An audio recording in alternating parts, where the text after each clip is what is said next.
What's going on, my pretty pandas? It's your Huggable Hipster here, and welcome back to today's tea talk. It's a rather late kind of tea talk, and for all intents and purposes, perfilated purposes. For all intents and purposes, today's tea talk is going to be more like a coffee talk because this is my second iced coffee beverage. Which I love this mug. Actually, one of my best friends, Liz, she made me this mug, and it says Huggable Hipster on it. Casey, yeah, there we go. She made it for me for my birthday. My past birthday, when I turned 25. I absolutely love that chick. Hello, Liz. So today's tea talk is going to be dedicated purely to what happened between Casey Neistat and Logan Paul, the interview that took place. Casey Neistat did an amazing interview with Logan Paul. I think it was wonderful. I have so many notes over here. Like, I'm okay. I take notes on all of the things that I really want to say and the quotes that I think are going to be relevant. So yeah, y'all better be ready. So okay, let's just go in. This is gonna be interesting. If this isn't that long, I hope it's not that long and that you guys can stick with me on the idea path. So if I keep looking at my notes, I just want to stay coherent the entire time. So first we're gonna go and discuss what the documentary is about. He states, young man from Ohio recovering from Japan. I put that in as my own thing because he's making it seem like he's playing the victim.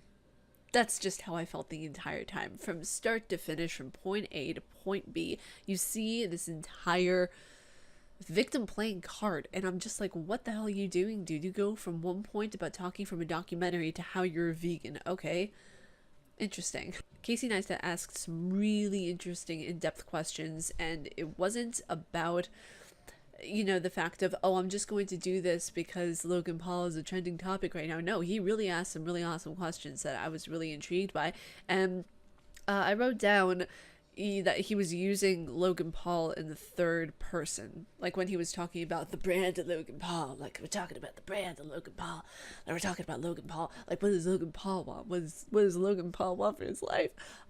He was talking about himself in the third person, which I found funny. I felt kind of sad. I was like, why are you talking about yourself in the third person, dude? There's no need for that. The way that he didn't know what a fluff piece was whenever Casey was talking to him about it, it just takes dumb blonde to a whole new level. And the thing is that throughout this entire process, throughout the entire thing that he did in Japan, the entire thing that he did with tasing the rat and all that kind of stuff, it's a naive growth.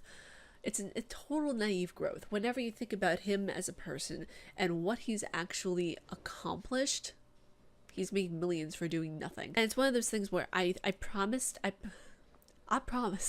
I wouldn't really talk about him as much, but as soon as I heard that Casey Neistat was going to interview him, I was like, oh my god, I gotta do this. I gotta report this on a tea talk. This is like journalism here. So he goes on and he said, I forgot how to be a human and instead became a content creator. Now that I thought was really interesting because nobody forgets how to human. Nobody really forgets how to be a human. You see a dead body, you call the authorities. You don't whip out your camera and be like, oh, whoa, let's do it for the likes, bro.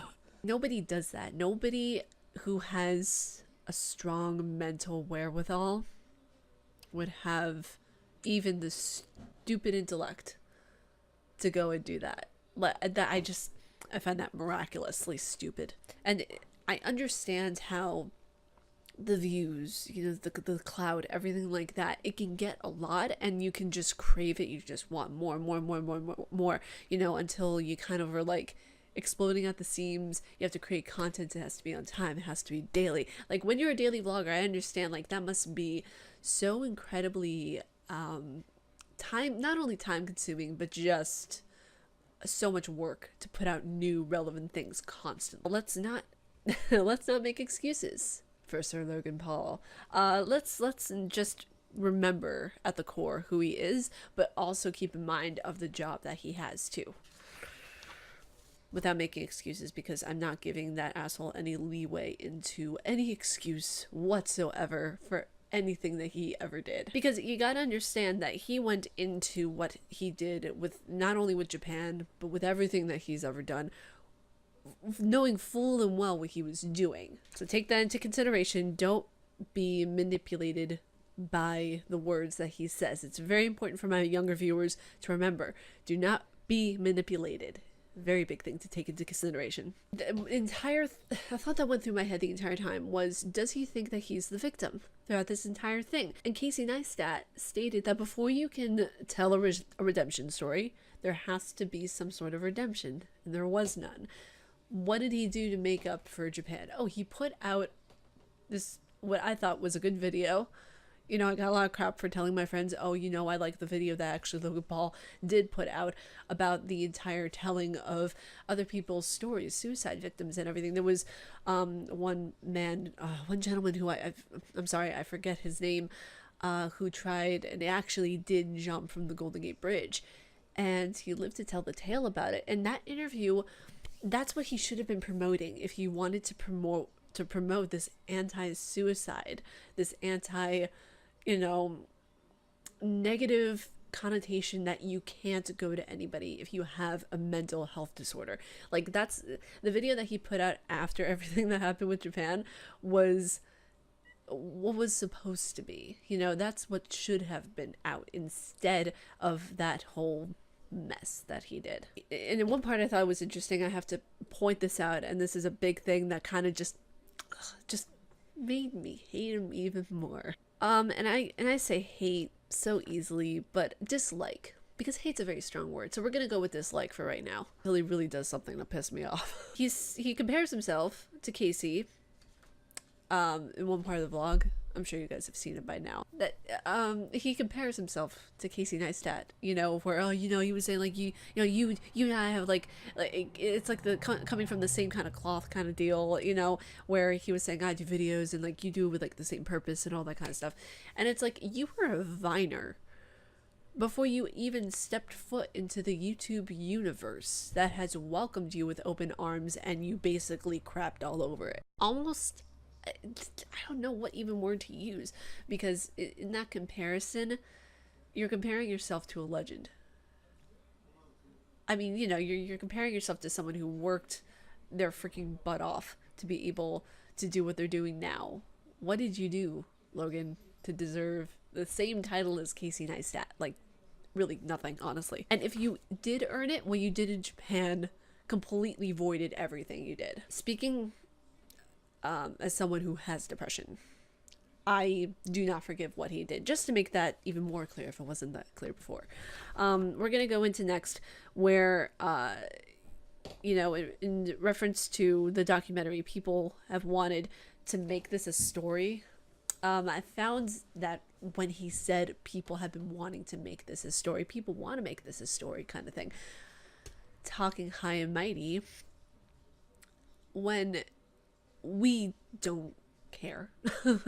I'm gonna be quite honest. I'm gonna be honest, people really think, like, after everything happened, yeah, there was about there was a crap storm for a few months, and people got really angry, especially about everything that happened with YouTube, with the watch time and just all that kind of stuff. And then it kind of died down, and people started to care lesser and lesser and lesser. I know whenever Daz Games reviewed his entire review of the Japan suicide forest, of what Logan had done, it was, for lack of a better term, it was triggering for me, because, like I said, you know, as someone who deals with depression, it's very difficult to see people go through the same thing, and to see Daz react to the video, because I never saw the actual video, thank goodness.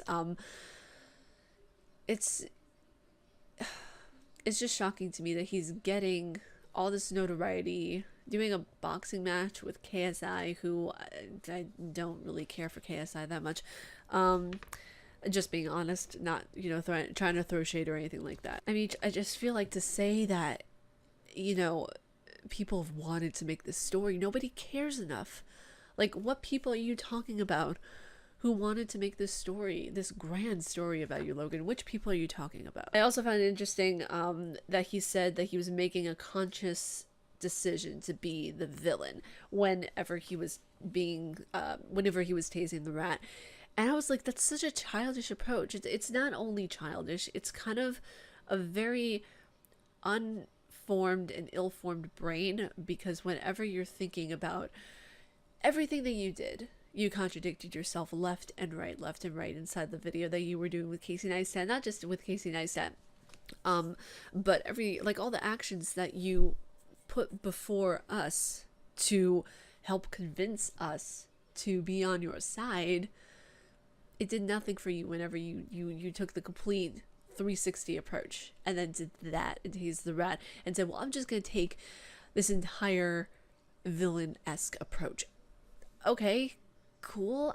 Are you trying to be the Joker? I think the Joker was a little more eloquent in his brutality than you, but it was interesting to hear him say that, when I feel like that was the only honest part of the interview, in my opinion, whenever he was saying, I made a conscious choice to be the villain. I mean, I don't know what to say to that. And then he was talking about the brand of Logan Paul, the difference between cultural insensitive and insensitive. This is something that grind my gears.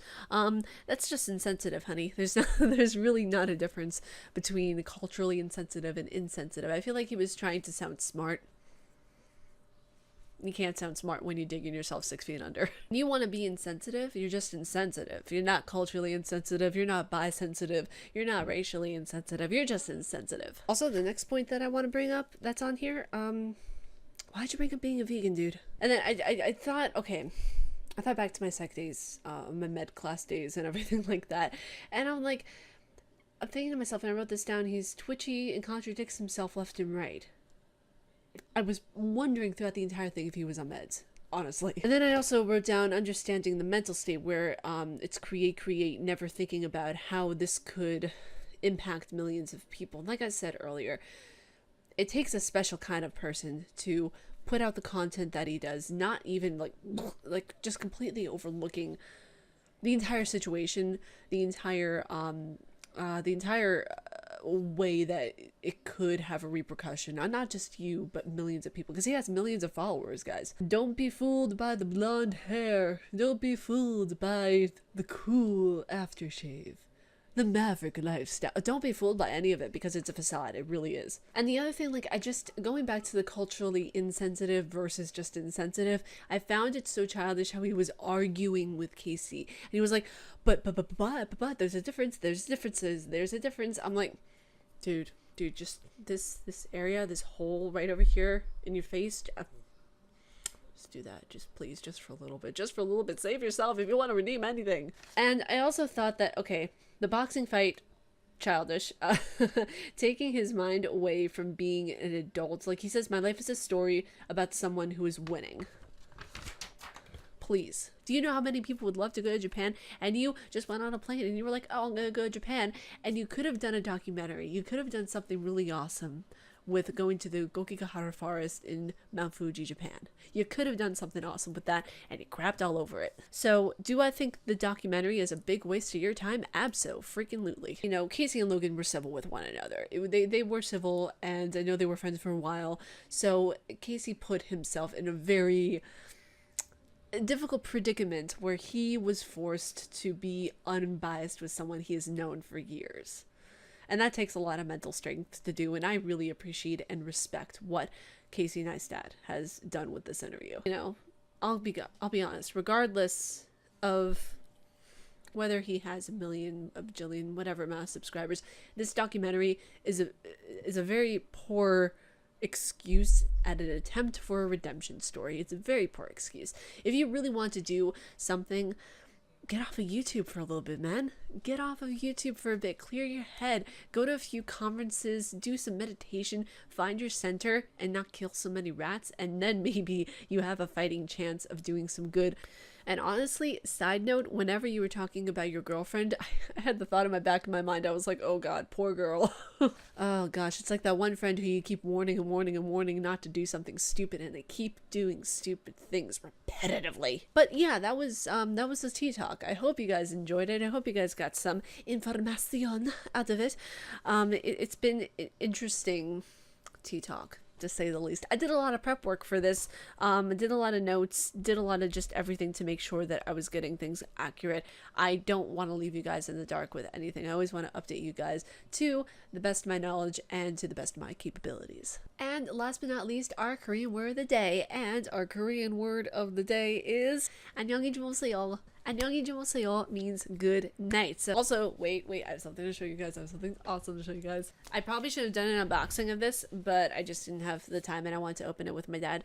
But I finally got the books in the mail for Talk to Me in Korean, which I am really, really excited. I already started diving into it. I'm really excited about it. So I ordered the bundle where you get the workbook for level 1 and the textbook for level 1. And it actually, with shipping, it all came to $34, which I thought was excellent because these 2 books are $23 plus shipping is $34, which I mean, it's coming from Seoul, if I remember correctly, or it's just coming, I forget which place is coming. I knew it was coming from South Korea. So I was really excited to get these. If you guys want updates on how I am learning my Korean, be sure to check out my vlogging channel, which I will link at the end of this video, because I'm probably going to be doing updates in my vlogs now of how studying Korean is going, because I'm just excited. I'm really, really excited to be full on studying. So thank you to the people over at Talk to Me in Korean. No, this is not sponsored or anything like that. I just really love the company. I really love that I got these books in the mail. It was just so much in-depth stuff in these books. So I love it. I love it so much. So yeah, by the time I get this out, it'll be nighttime. So 안녕히 주무세요. But if you guys like my face and what I do, please be sure to subscribe and hit the bell down below because I make videos every weekday. Stay casually nerdy, you guys, and I will talk to you all in Monday's video. Peace.